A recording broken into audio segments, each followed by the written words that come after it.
Kathy, so you got a shoulder injury. Yes. Now, we've known each other for a while. I saw you down in Mexico. You teach a lot.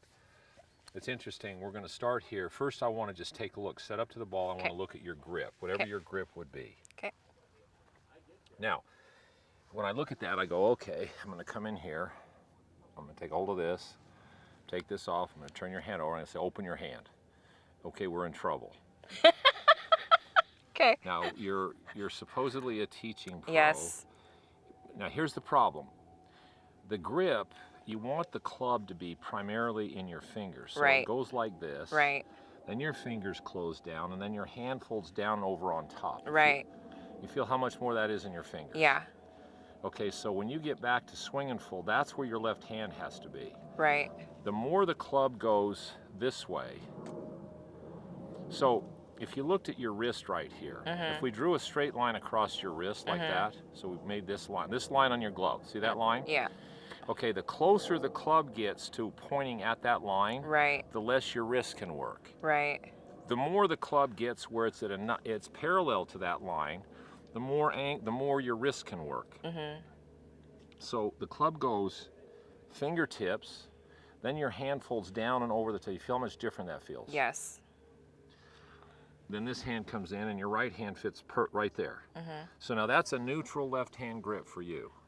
Yes. Now you're gonna go, uh-oh, duck hook. Well, I think the reason why it started creeping up this way was because when I would try to put it here in the fingers, I had a really hard time holding on to it. So eventually everything kind of started to creep up.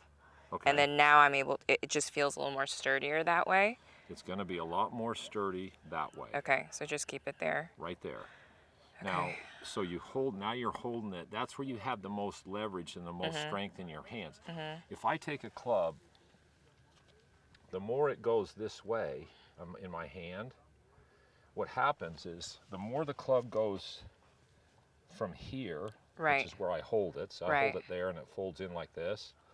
So the more it goes this way, that works on little chip shots and pitch shots because I don't want any up and down with ulnar and radial deviation. So that basically makes my wrist so it flexes and extends, but it doesn't hinge up and down.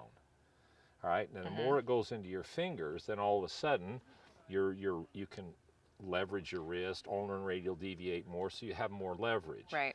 Your strength is in your fingers, not in the palm of your hands. Gotcha.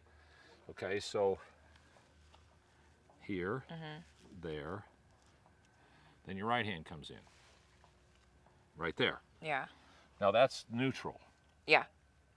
This hand should also feel like it wants to hit like that. That's where this wrist is the strongest. Right.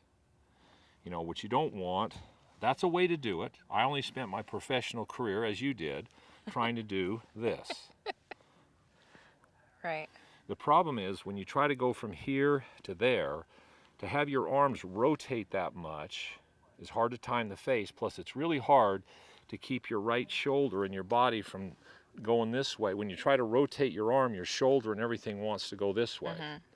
Well, to get this to stay back where it's supposed to and this to rotate, they're fighting each other. Right. Okay. So when you get home, I want it more here. Okay.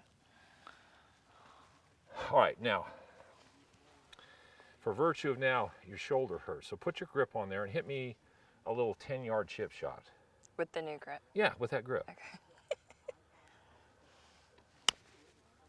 Okay, now we're not going to go any further. That's all we need to do anyway. Okay. Because that's 90% of your golf swing. So here's what I'm going to do with you. You're going to go ahead and do that again.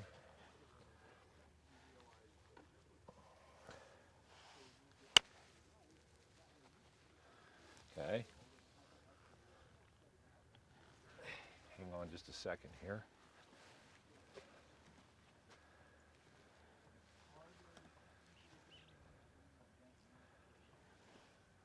All right, go ahead and just hit your little chip shot.